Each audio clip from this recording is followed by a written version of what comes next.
want to show you how to be one with the universe, because you are the universe.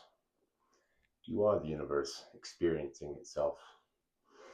So you're going to sit with a good posture, have your back straight, relax your shoulders, and keep your head up like somebody's holding your head by a string right here. And you're just going to breathe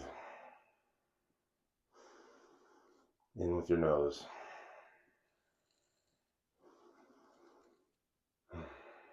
using your diaphragm.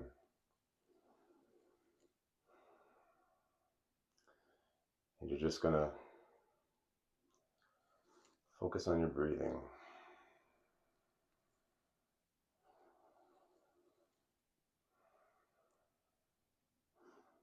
Then you're going to start to feel the aliveness of your body. You're going to inhabit your body. It's called proprioception, where you feel where you are in 3D space. You can start with your head.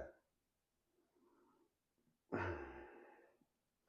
can feel your head. You can feel your face. Am I making a face? Am I making a brow? Am I clenching my teeth? Relax it all. And then you go down to your shoulders. Relax your shoulders. You can feel it. Move down to your elbows. Feel your elbows. Down to your arms. Into your hands. Feel the aliveness. Feel the vibration. The blood coursing through it. All the way down your fingertips. Relax your fingertips. Back to your chest, your lungs, your diaphragm, your stomach, down to your hips. Just rest on your spine. Into your legs, down to your knees and down to your toes. You can inhabit your entire body all at once. You begin to feel like a singularity, like you're just one point, and it's centered right between your eyes. And back a little bit, your third eye, your pineal gland. You're just this singularity in space. You're one with the universe.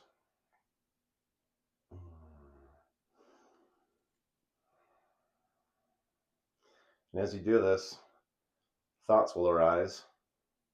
How long have I been here? Is it working? Am I doing it right? Something somebody said to you yesterday that pissed you off, or something you have to do tomorrow, or maybe you're rehearsing an argument in your head in case this person comes at you and now you got to be prepared for this argument. You acknowledge it and see that thought pop up, and then you can either follow it or you can just let it pass like a cloud. You can play with your thoughts. But right now we're focusing on our body. So return to our body. Inhabit the body. Thoughts create a lot of problems for a lot of people. Always searching for the next thing. Like a dog following a scent.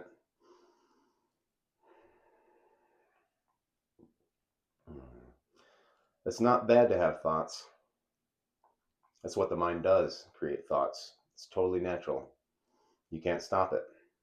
You shouldn't try and stop it. They pop up like hiccups. But you can decide whether or not you put energy into them and follow them. They can turn into a rabbit hole. You can start with one negative thought, or even a positive thought can turn into a negative thought. And then it can start to make you feel a type of way. And then once you feel a type of way, It can trigger an emotion, and that can trigger a physiological response. Fight or flight, release hormones in your body, literally knocking out your working memory, causing narrow-mindedness. That's why people get stubborn in an argument, and then they cool off and they're like, oh man, it's so obvious. Why was I being so stupid? You know? But you don't want to get to that point. You don't want to let your nervous system spiral out of control due to your thoughts. No, we don't want that. The world is hard enough as it is. So it's your brain is plastic. Whatever you're doing at any given time, you're literally rewiring your brain to become better at it. Whether that's meditating, swearing, or not swearing, fighting, learning a new language,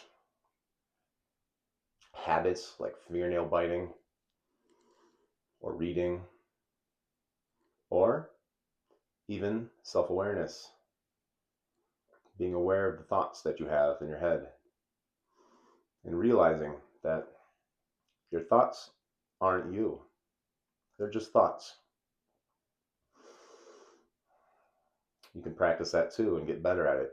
Train it like a skill to the point where it just happens on its own.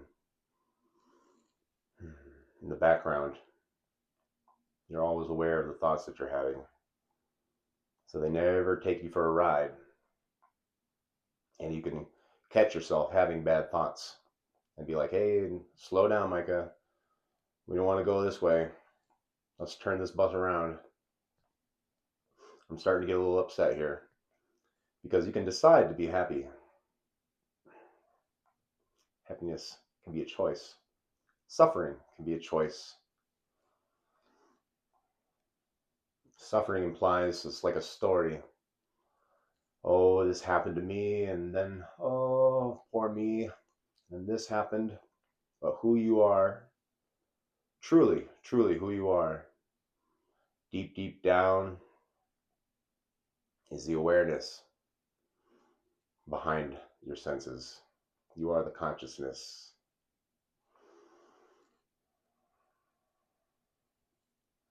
You are the listening, without which it would just be atoms and molecules floating around. You invoke the universe into being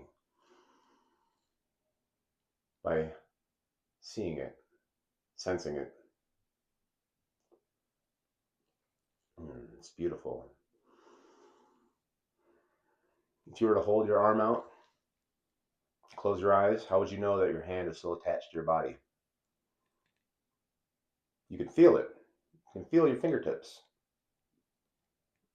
Maybe the air around it, or maybe the blood running through it, the warmth, the vibration. And that's what we're doing. We're feeling it with our whole body.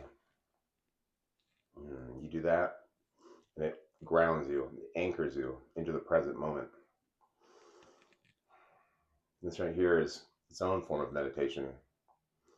And you can do this anytime throughout the day.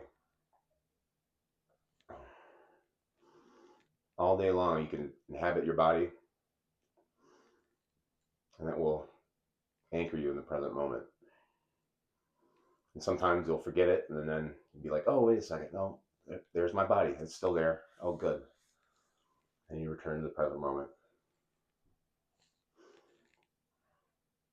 Now, if there's distractions like children or a train or a door slams,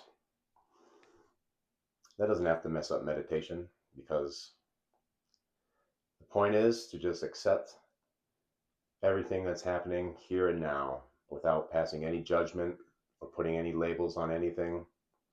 Just be here now fully, right now. Not for the next 10 minutes or even 10 seconds, just right now. You don't have to understand anything. Just be here now. And that's okay. It's okay. Maybe things are going wrong with your life. You know, car breaks down. You have to go into debt. It's okay. Money isn't real. Life happens. Maybe your legs don't work. It's okay. You're still alive. Every day on this side of the grass is a good day. And I've got the present moment right here. I've still got my aliveness, my consciousness, who I am, the story of me, all the things that happened to me don't make me who I am. I am the consciousness, the awareness behind it all. I'm the awareness behind my own thoughts. My thoughts aren't who I am. What I decide to do with those thoughts, that's who I am. Mm-hmm.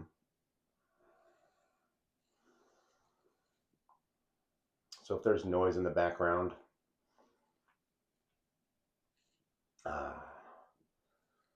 it doesn't have to ruin anything. It just is. It'd be no different if you were on the beach and there was waves crashing. That would be a loud sound, but it probably wouldn't be very distracting, or you wouldn't interpret it as being something disruptive, would you? It can just be like that. And you just allow it to be. And whenever something bothers you, or you catch yourself being bothered by something, instead of reacting to it, you can flip the script and decide and realize this is an opportunity for me to strengthen my character and decide how I'm going to react to it. So it's almost good every time something bad happens, because it's practice on handling life. You level up every single time. Whenever something bad goes wrong, that's good. It's a hurdle. You get stronger. Mm-hmm. It's all in your head about how you react to things. We see what we aim at, because you deprogram the universe in your head. You are one with the universe. We are made of the universe. We're not separate from it at all. We come up out of the earth. And just like an apple tree creates apples, the earth creates peoples, animated by the sun. The sun's energy transforms proteins that self-replicate. And it just goes on and on and on and on. Dance.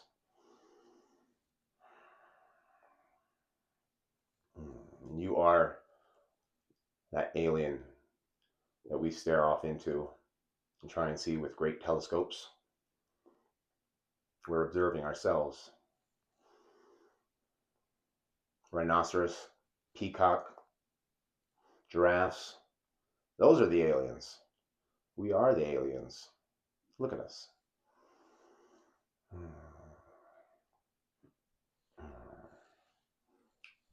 Sometimes I can play this little game where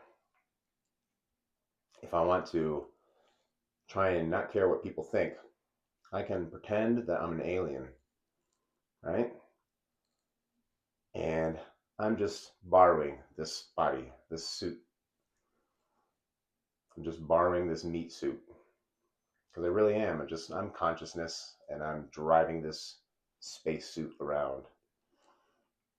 And so this suit isn't really who I am. And if I embarrass this suit, I don't have to care, because it's not me. And you shouldn't care what other people think anyways, because everything boils down to either love or fear. And if people think some type of way about you, it's usually because they're afraid of something. Afraid that maybe you're living a life that they want to live. or that you're different from them, and you're unknown. All things boil down to either love or fear. Like David Goggins says, you will never meet a hater that's doing better than you. Besides, most people are too busy worrying about themselves anyways. So if you think people are thinking about you as you're walking around, the chances are they're actually just thinking about themselves. Yeah, you can take that to the bank. So you can just meditate like this. And what it does is it activates your brain, your prefrontal cortex, your higher executive function thinking, and puts you in a alpha wave state.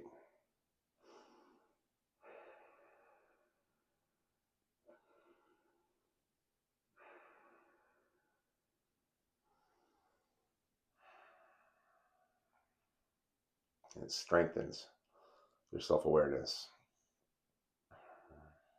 It relaxes you, it reduces stress, lowers cortisol. Everything's okay. The universe is unraveling as it should. You are a child of the universe, no less than the trees and the stars. You have a right to be here.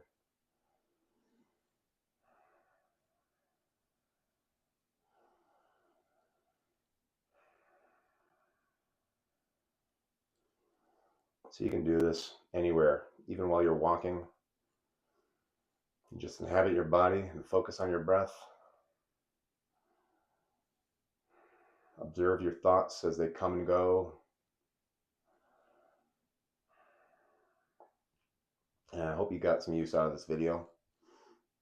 Know that you're loved. We're all the same. We all just want to be respected, loved, comfortable, have fun, have a purpose. And you're loved. God loves you. I love you. You're beautiful, no matter who you are. So live your best life. Don't let those haters get you down.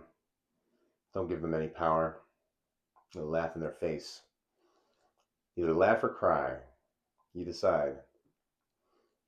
It's usually harder to smile than it is to frown. Pick yourself up. Go for a walk. I love you. Peace.